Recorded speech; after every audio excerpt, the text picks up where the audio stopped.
Oke, selamat datang kembali di podcast Ruang Bicara, yang mana hari ini sudah ada tamu. Kita perkenalkan saja langsung Bang David ya, Bang David ya. Ya, David. Ya, Bang David, beliau adalah sebagai Ketua Umum PPMM Ya, atau PPM. Pergerakan Pemuda Mahasiswa Minang. Persatuan lebih Iya. tepatnya. Oke. Bang David, pada kesempatan hari ini kami dari Ruang Bicara mengucapkan banyak terima kasih sudah berkesempatan hadir di Ruang Bicara yang hari ini difasilitasi oleh teman-teman untuk bersama sharing berbicara perihal masalah-masalah sosial, kebudayaan, ekonomi, politik, dan hukum yang hari ini terjadi di bangsa kita, termasuk juga kebudayaan dari berbagai macam daerah Indonesia yang banyak kultur hari ini. Hari ini kita akan menyoal soal pemuda Minang versus Puan Maharani.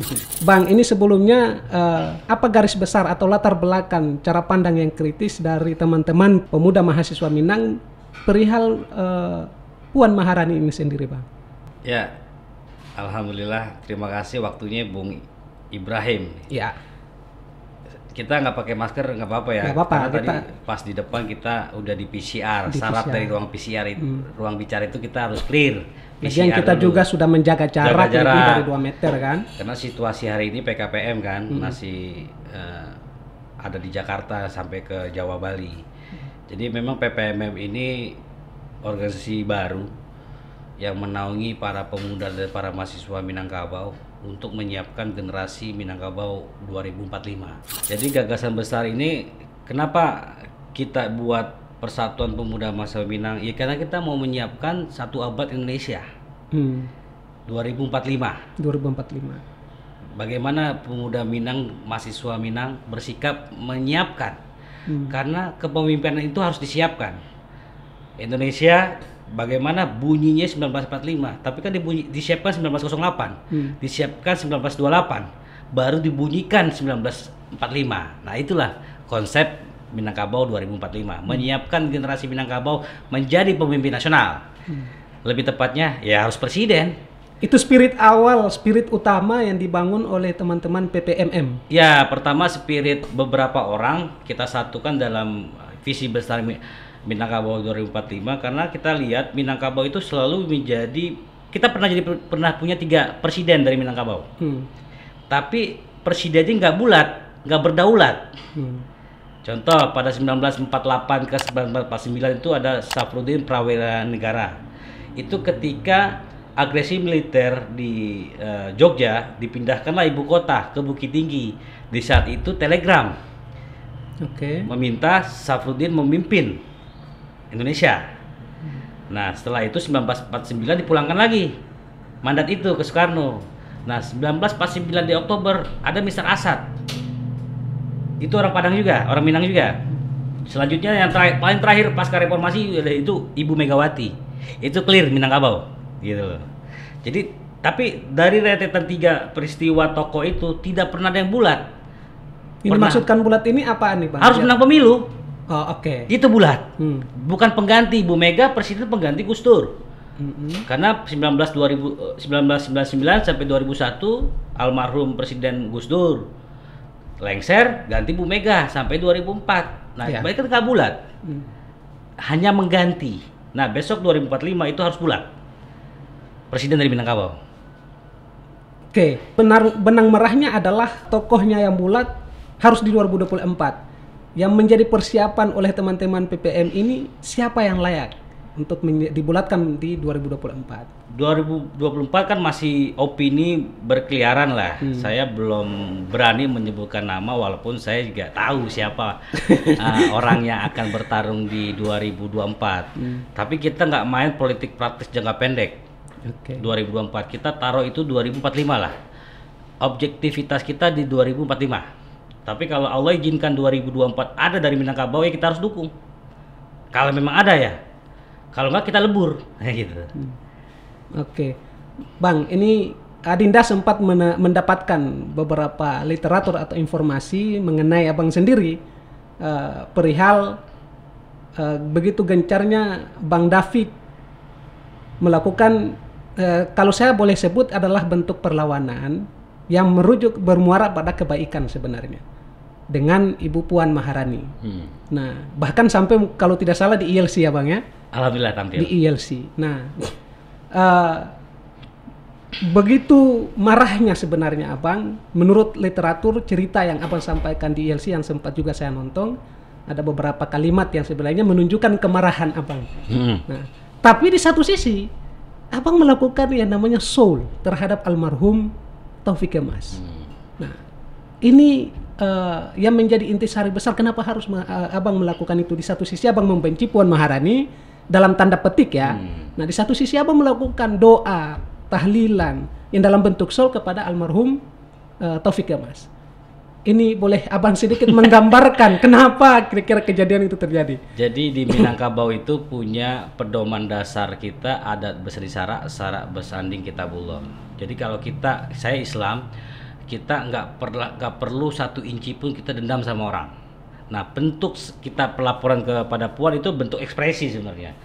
Bentuk ekspresi seandainya pada saat itu saya pribadi punya nomor telepon Uni Puan, kalau kita sebut bahasa Padang tuh kakak tuh Uni ya. Saya akan WA kok. Tapi karena medianya nggak ada gitu loh. Terpaksa saya harus melaporkan ke Bareskrim. Oke. Kalaupun kalau ada WA aja, Uni salah ngomong gitu loh. Kita bisa interaksi karena hambatan itu ada. Makanya momentumnya adalah coba menegur kakak saya, Uni saya, Puan Maharani. Kita bicara Minangkabau nih ya. Walaupun saya bukan juga keluarga dari Soekarno gitu loh. Bahwa itulah caranya untuk menegur seorang kakak yang saat itu mungkin sebagian orang bilang itu salah ngomong, sumbar belum Pancasilais gitu. Nah, satu sisi kemarin kita bikin kegiatan haul Haji Taufik Kemas itu clear karena kita bicara Minangkabau. Sekali lagi tendensius saya itu bukan pada personal tapi pada kesukuan, karena Minangkabau itu bukan sebuah bangsa tapi sebuah suku. Taufik Kemas ibunya berasal dari daerah Pagaruyung, Tanah Datar. Nah, ayahnya memang dari Sumatera Selatan. Nah, sebagai wujud kita Nini Mama lah, kalau Taufik Kemas itu Nini Mama itu orang-orang tua lah. Mereka tanggal 8 Juni kemarin beliau sewindu. Ya kita sebagai anak-anaknya pemuda Minang ya harus sedikitnya apa sih yang kita bisa kasih buat mama kita, Nini Mama kita yang udah almarhum. Ya kita bikin haul, pembacaan Yasin, tahlil sekaligus mengenang jasa-jasa Pak Taufik Kemas untuk Sumatera Barat. Banyak jasanya. Salah satu monumental itu adalah berdiri tegaknya Kelok 9. Itu hasil buah pikiran Taufik Kemas. Jadi dirancang dari zaman Bu Mega, disahkan lewat zaman Pak SBY. Tapi di tengahnya ada Pak Taufik Kemas. Nah, Kelok 9 namanya, itu perbatasan antara Sumatera Barat menuju ke Pekanbaru, Riau. Kapal batas gitu lah. Nah, itu foto Kemas yang bagaimana jalan ini harus ada. Dan itu indah banget. Dan itu gagasannya almarhum Taufik Kemas. Taufik Kemas. Itu baru satu yang kita sebutkan. Kita banyak literasi ataupun kumpulan bukti-bukti sejarah Pak TK bagaimana perhatiannya terhadap Minangkabau. Dan dia datu basa batuah. Bukan datu pemberian, tapi datu asli gitu loh. Asli Sumatera Barat. Sumatera Barat. Karena Sumatera Barat kan dari keturunan ibu. Nah, beliau ibunya orang Tanah Datar, Pagaruyung gitu. Jadi bukan karena saya satu benci, saya nggak ada bencinya. Karena mungkin cara negurnya itu karena nggak punya nomor WA, SMS nggak bisa, gimana caranya? Makanya caranya harus ke Bareskrim. Gitu. Dengan cara melaporkan. Ya, kan Bung Ibrahim tahu jiwa muda itu kan dinamis. Betul. Apa yang kita pikirkan itu yang kita kerjakan. Kalau kita nunggu minta nomor WA nggak bakal dikasih. Apalagi pejabat. Apalagi pejabat saat itu ketua DPR gitu loh. Gitu. Jadi untuk Puan bukan hal benci, mengingatkan dengan cara itu aja. Benci sih enggak. Kita nggak boleh lah. Sekecil apapun kita nggak boleh benci sama orang. Itu clear bagi saya tuh. Nah, masalah literasi sejarah ini kan banyak sebenarnya dilupakan juga oleh generasi muda saat ini.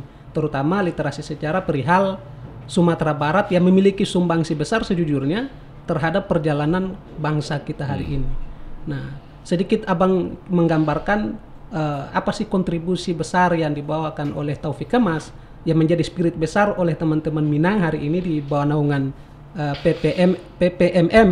Sedikit menggambarkan Bang soal literasi, apa sih kontribusi seorang Taufik Kemas terhadap bangsa ini. Dan ini kan literasi yang banyak dilupakan juga sebenarnya. Paling besar itu konsep Taufik Kemas yang diterima seluruh partai ketika beliau menjabat ketua MPR, yaitu menggabungkan Pancasila menjadi pilar, dan itu sempat perdebatan pada saat itu.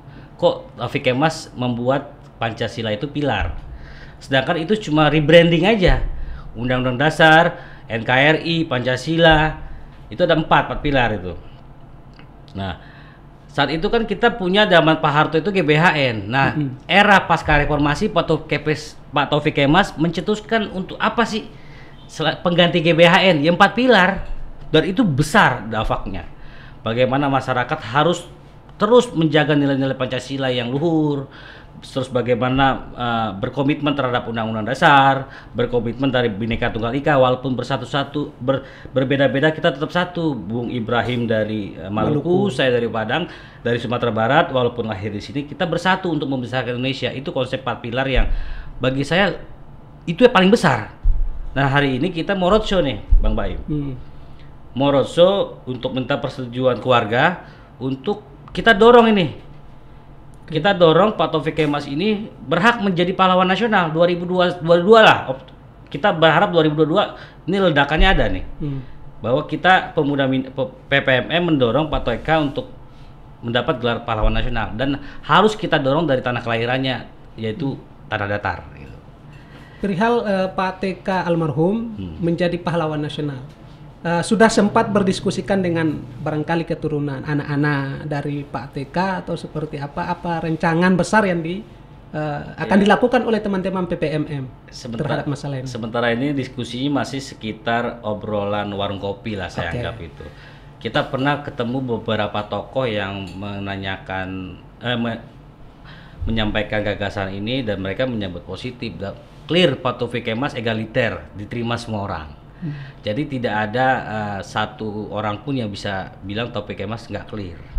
Nah, mungkin perlu waktu lah untuk menuju keluarga, apalagi sekarang zaman COVID kan, orang susah ketemu gitu loh. Tapi semua akan kita mulai. Kita akan mulai dari PPMM, Pemuda Minang. Apa sih harapan PPMM? Kan kalau bangsa yang besar itu bangsa yang mengenal sejarahnya. Hari ini kita harus mengenal sejarah kita.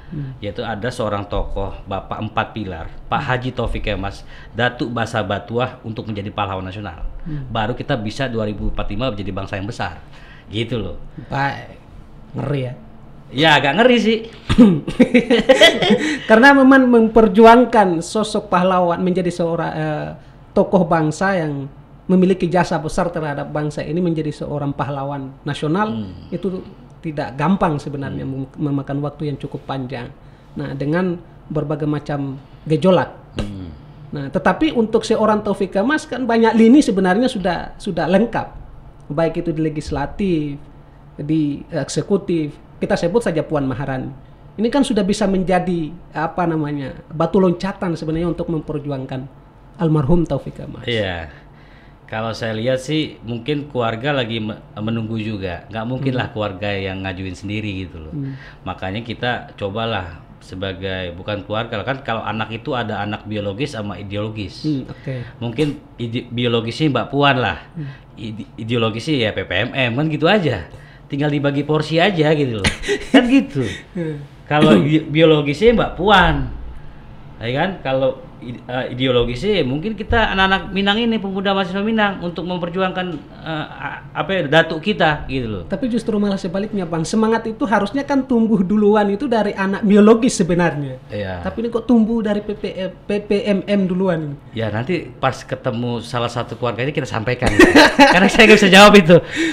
Mungkin semangat itu ada, tapi belum dikeluarkan secara publish opini gitu loh. Dan saya bertanggung jawab sama opini saya, bahwa saya akan tuntaskan ini. Di tahun 2024 ada berbagai gejolak di media sosial bahwa seorang Puan Maharani akan melaju di 2024 menjadi pilpres. Kita akan sedikit menyinggung pada masalah ini, karena ini kan semangat nih. Semangatnya. Andaikan Ibu Puan, Mbak Puan menjadi salah satu capres atau cawapres, Apakah ini menjadi salah satu usulan pertama dari PPMM untuk Ibu Puan? Dari obrolan pertama tadi kan masalah kita Minangkabau nih. Siapapun orang Minangkabau yang punya kesempatan dan punya komitmen untuk membangun bangsa, itu yang kita dukung. Kalau memang satu-satunya 2024 itu Mbak Puan menjadi orang Minangkabau yang mencoba ikhtiar menjadi presiden, kita bicara Minangkabaunya, bukan Mbak Puan secara PDIP-nya gitu loh. Karena kita bukan bicara hari ini, kan PPMM tidak partisan, tidak boleh per partai. Kita bicara figur Minangkabau. Nah, kalau memang Allah izinkan Bu Puan maju, menang, berarti kan misi PPMM clear, dipercepat sama Tuhan, sama Allah. Nggak usah nunggu 2045, 2024 udah ada kan gitu. Gitu. Jadi saya belum bisa jawab. Kalau memang satu-satunya orang Minang itu yang nyalon, kita fight. Gitu. Karena kita bicara Minangkabau. Jadi banyak orang juga bertanya hari ini apa yang saya lakukan terkait ini sudah masuk rezim atau apa. Ini kan agak sedih kita dikotakkan dalam masyarakat dengan rezim gitu. Bukan berarti ada orang yang memuji-muji, wah mau jadi komisaris. Kan kita dipupuk terus rasa benci kita untuk melawan bangsa kita sendiri gitu loh. Hari ini kita lawan kita seperti Bung Karno bilang, musuh kita bukan bangsa sendiri. Bukan bangsa lain tapi bangsa sendiri. Bangsa sendiri. Nah, hari ini cobalah ego kita, hoax itu seperti apa kita turunkan loh. Toh kita juga setiap pemimpin itu kan ada pertanggungjawabannya di mata Tuhan. Betul. Kalau memang pemimpin yang kita pilih salah, ya tinggal dia menanggungjawabkan 280 juta penduduk Indonesia gitu loh. Jangan jadi hakim di luar pengadilan, itu nggak boleh gitu loh. Nah itulah yang saya kasih, kebetulan saya ngebina teman-teman mahasiswa di lintas kampus ya, yang bernuansa Minangkabau untuk menggerakkan spirit ini harus sama, nggak boleh ada yang beda. 1945 itu Minangkabau mendorong Pak Karno menjadi presiden. Hari ini kalau memang 2045 kita harus ngambil, karena kekuasaan itu harus diambil, bukan dikasih gitu loh. Seperti bagaimana 1945 itu Bung Karno beserta Bung Hatta Dwi Tunggal itu mengambil, nggak mungkin dikasih sama Belanda. Menggali dari semangat. Iya, di lobi Laksamana Maeda, di lobi keturunan Arab, kenapa? Belanda nggak ikhlas melepaskan Indonesia. Karena ada agresi militer 1948, itu kan tanda Belanda gak ikhlas. Nah, jangan sampai anak-anak muda hari ini 2045 itu kurang lebih usia saya itu 60 tahun. Saya berdoa mudah-mudahan konsep ini buat saya gitu. Ya kita kan nggak tahu nasib orang kan gitu. Masih 24 tahun lagi kok. Kemungkinan itu masih terbuka. Saya bikin pemimpin, Mbak menterinya kan bisa jadi. Amin. Nah hari ini kita mulai Mas Baim untuk ke teman-teman itu udahlah, kita udah capek untuk berdebat yang gak substansial. Kalaupun mandat yang kita kasih kepada pemimpin itu dan pemimpin itu salah, dia punya pertanggungjawaban kok. Tugas kita tetap kritik, tajam gitu, tapi tanpa harus jadi hakim di luar pengadilan. Itu yang paling bahaya. Gitu Mas Baim. Dan kembali ke PPMM. Simbol yang banyak melekat di badan PPMM ini adalah termasuk dalamnya sosok. Nah, yang kedua adalah 2045. Nah, sedikit menggambarkan, Bang. Soal apa sih target di 2045 ini maksudnya yang menjadi simbol dari PPMM? Iya, saya sadar nih yang tadi 1908, 28, 45 itu persiapan menuju kemerdekaan. Nah, sekarang 24 tahun lagi persiapan menyiapkan pemimpin, karena pemimpin itu harus disiapkan, nggak bisa instan. Walaupun mie instan aja kita harus nunggu 15 menit untuk makan. Apalagi kita bicara kepemimpinan nasional. Harus dari ada 29, dari ada 34, kita harus siapkan semua pemimpin. Dan ingat 1945 itu 2045 itu 1 abad Indonesia. Dan itu harus Minangkabau. Karena kan kemarin 1945 udah wakil. 2045 ya presiden lah, kan naik 100 tahun kita nunggu nggak apa-apa lah kan gitu. Tapi harus bulat, jangan ngedompleng lagi gitu loh. Itu yang saya bilang bukan bulat, harus bulat. Jadi harus menang pemilu. Yang dimaksudkan bulat ini pure murni menjadi 01, bukan maksudnya seperti yang dahulu diserahkan. Diserahkan. Iya. Kita sudah punya MPR pasca reformasi lah. Ingatan saya itu agak yang sebelum reformasi kan saya masih usia anak-anak lah. Pak TK 2004 2009 ketua MPR udah. Nah hari ini Bu Puan ketua DPR Minangkabau juga nih. Nah tinggal presiden doang satu belum kan. Jadi kita harus bulat satu karena kita bicara suku ya, setiap suku ingin sukunya menjadi pemimpin. Kita clear aja situ. Mungkin Maluku mau kan? Oh iya tentu. Dan saya tidak percaya masyarakat Maluku juga menginginkan hal yang sama. Sama. Papua juga pengen presiden dari Papua, tapi jangan sampai gelombang ini menjadikan kita sebagai negara federal. Bahaya ini. Kita perang gagasan aja menuju itu. Siapa yang kuat? Dan hari ini Minangkabau menawarkan konsep Minangkabau 2045. Dan sebenarnya bukan hanya perang gagasan, tapi secara kuantitatif juga, Bang.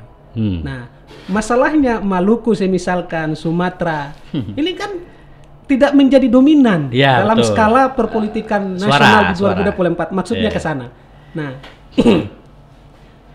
dukungan itu pun juga sangat penting untuk Ibu Puan, misalkan jadi di 2024. Nah, ketika tidak didukung oleh secara menyeluruh masyarakat Sumatera Barat, nah ini kan juga masalah untuk mendorong semangat yang tadi Abang jelaskan tadi. Iya, memang kuantitas suara itu penting ya, tapi saya yakin lah suara Minangkabau itu menyebar kok. Sampai luar negeri kok, ada warung Padang kok. Warung Padang luar negeri? Ya, minimal konsepnya harus satu. Ya kalau bukan suku, kan kalau kita bicara kesukuan lah. Saya berjuang hanya, nggak mungkin lah saya sukseskan orang suku di luar saya gitu loh. Atau saya membesarkan di luar anak saya lah minimal gitu loh. Kalau memang anak saya dulu yang harus besarkan ya anak saya kalau ada potensi. Betul. Gitu loh. Nah kan ini kan bukan bicara harus kotak-kotakan ke suku nih, jangan sampai salah persepsi nih. Pemirsa ruang bicara nih, wah Bang David ego kesukuan. Enggak, setiap suku punya kok, punya ego cuma nggak terang gitu loh. Saya doang yang berani terang gitu kan tuh. Gitu. Jadi berani terbuka di publik gitu. Ya harus. Dan kita bukan untuk berantem, kita adu gagasan lah bahwa Minangkabau konsepnya ini gitu loh. Nah menuju 2045 itu ada banyak tindakan-tindakan yang kita lakukan. Contoh kita akan bikin buku PPMM. Konsep besar Minangkabau 2045 itu dibukukan, suatu buah karya ilmiah yang akan kita doktrinkan kepada adik-adik di tingkat SMA. Yang SMA sekarang 18 2024 kan ketemu dia usianya, ya, usia emasnya di usia 40. Dan itu harus terus kita isi doktrin itu dengan literasi budaya dan sejarah, termasuk literasi buku. Saya sudah komunikasi dengan banyak pihak yang di Sumatera maupun orang Sumatera Barat yang di sini gitu, bahwa konsepnya nggak apa-apa Pit, siap kita bantu gitu untuk menggali kepemimpinan ini gitu. Dan tujuannya mulia kok, membuat Indonesia lebih baik kok gitu. Jadi gitu Bang Baim. Jadi semangat PPMM ini bukan hanya mendorong figur bulat dari Minang, asli Minang, juga mendorong untuk Taufik Kemas menjadi tokoh atau pahlawan nasional. Itu jangka pendek kalau Pak TK kita mau dorong jadi pahlawan nasional, jangka pendek kita. Kalaupun ada orang lain yang mau mendorong, monggo lah. Kita nggak harus tapi kita akan tetap. Kalaupun nggak ada, kita yang main gitu loh. Dengan apa yang kita punya hari ini, karena kita terus terang nih Bang Baim, saya ini tidak ada di belakang saya. Saya mungkin lihat Pak Taufik Kemas itu sejarah yang diceritakan pada zaman ELC itu langsung mengena. Nah ini sedikit Bang, ceritakan soal di ELC itu Bang. Nah kan tidak mungkin dong Abang langsung tiba-tiba datang ke sana. Apa spirit pertamanya kok bisa sampai masuk ke ELC itu? Sebuah forum yang mahal ya. Mungkin suatu saat saya berdoa ruang bicara jadi forum yang sama gitu loh. Tapi perlu waktu, perlu kajian-kajian keilmiah, bahwa harus ditambah lagi kemampuan bicara dari host gitu loh. Nah, ELC itu panggung besar durasi 4 jam membicarakan satu isu pro kontra tokoh-tokoh besar. Dan memang ketika memang saya berdiri di situ, saya merasa saat itu baju saya masih kebesaran. Karena saya belum di situ, tapi Allah takdirkan saya di situ. Saya harus berdiri di depan Gubernur Sumbar, Bang Fadlijon, Bang Arteria, Uni Irma, Bang Karni, Sujiyo Tejo, banyak tokoh di situ. Dan itulah mungkin keberuntungan yang saya punya yang orang lain belum punya gitu loh. Dan bagi saya itu adalah merawat keberuntungan itu yang agak berat hari ini. Dan apa yang abang sampaikan saat itu, momen itu, Bang? Saya Sedikit cuma bilang Bang. banyak ketika telepon pada telepon masuk ke saya terkait kebencian terkait statement itu, saya cuma pastikan jangan sampai masyarakat Minangkabau berpikir kita harus keluar dari NKRI, intinya itu. Jangan sampai kita ngambil informasi itu salah gitu, sehingga kita ngikut-ngikut kayak provinsi lain minta referendum, minta apa, enggak, janganlah, bahwa kita clear NKRI. Gak mungkin lah kita yang ngusung ini menjadi merdeka, kita juga yang misahin diri gitu loh. Tuh. Nah itulah bahasa yang paling saya terjamkan untuk di ILC, bahwa jangan sampai anak-anak muda Minangkabau berpikir sedikit pun untuk keluar dari NKRI gitu. Karena kita malu sama Bung Hatta, malu sama Buya Hamka. Walaupun Buya Hamka ditindas dengan rezim saat itu, enggak dendam kok. Tuh kita anak cucunya harus dendam. Kita niru siapa kan gitu, pertanyaannya itu. Buktinya Bung Karno di saat wafat juga datang. Disolatkan, saya pengen disolatkan oleh Buya Hamka, clear. Dan beliau menyolatkan. Ketika Bung Hatta itu di Dwi Tunggal itu pecah, Presiden Soekarno nangis kok. Nah, kita anak cucunya sekarang dendam. Belajarnya sama siapa? Kan gitu pertanyaannya. Gurunya siapa? Gurunya siapa? Jangan kita punya guru Bung Hatta, Tan Malaka, Sultan Syahrir, nggak dendam kok. Terus kita dendam sebagai anak-anak muda Minang. Pertanyaannya gurunya siapa? Jangan-jangan salah guru nih. Bahaya kan gitu. Guru kebangsaannya siapa? Siapa? Ya? Nah itu yang saya akan berjuang untuk itu. Jangan sampai kita salah guru. Guru kita banyak kok. Minang itu menghasilkan diplomat-diplomat unggul kok. Tuh. Gitu. Jangan sampai kita niru diplomat-diplomat di luar Minang gitu loh. Sehingga yang diajarkan tendensius aja bicara. Kalau benci partai ini ya semua salah gitu. Nggak bisa lah kita bilang gitu. Nah hari ini saya coba bangun pemikiran sederhana seperti itu ya. Jangan pernah benci dengan satu orang pun walaupun dia salah, kecuali dia mengganggu agamamu, baru kita harus benci. Kalau masalah terkait kebenaran itu masih subjektif lah. Benar menurut siapa dulu nih, kan itu. Kalau itu Bung Baim. Kalau kebenarannya kebenaran ilahi ya tidak bisa dibantahkan. Ya, dasarnya kitabullah sesuai dengan kitab masing-masing kan. Kitab masing-masing dan yang kita percaya gitu. Dan ruang bicara ini clear lah. Saya berdoa nih. Saya mau nyumbang lukisan Pak Taufik Kemas boleh di sini? Boleh. Karena nggak ada nih. Mudah-mudahan di ruang bicara ini masih menyediakan space. Masih ada space ya? Masih space. Nah, saya kasih. Baik. Karena ada Presiden Habibie, Jokowi ada, Bill Gates aja ada nih. Kita nggak kenal orang ini kan? Tuh. Wah, di sini masih ada Taufik Kemas, kita kasih. Kita kasih, saya kasih 2 hari, ntar kita kasih Pak TK. Dan tentu kami dari ruang bicara sangat menyambut baik. Insya Allah. Berterima kasih banyak lah. Ya. Mudah-mudahan niat kita bisa goal lah di tahun 2022. Karena pengumuman pahlawan nasional itu kan ditutup bulan Juli. Oke. Nah Juli kan udah mau habis nih. Nanti diumumkan di Kementerian Sosial memberikan surat ke Presiden bahwa berapa nama 4 kalau nggak salah setiap tahun itu Presiden yang bacakan. Nah kita 2022 lah. Karena ada kajian dulu harus kita bikin. Kajian, ngumpulin sumber-sumber gitu loh. Kan lebih cepat juga lebih baik. Ya nggak mungkin kalau bulan Juli karena kita belum mulai kajian itu.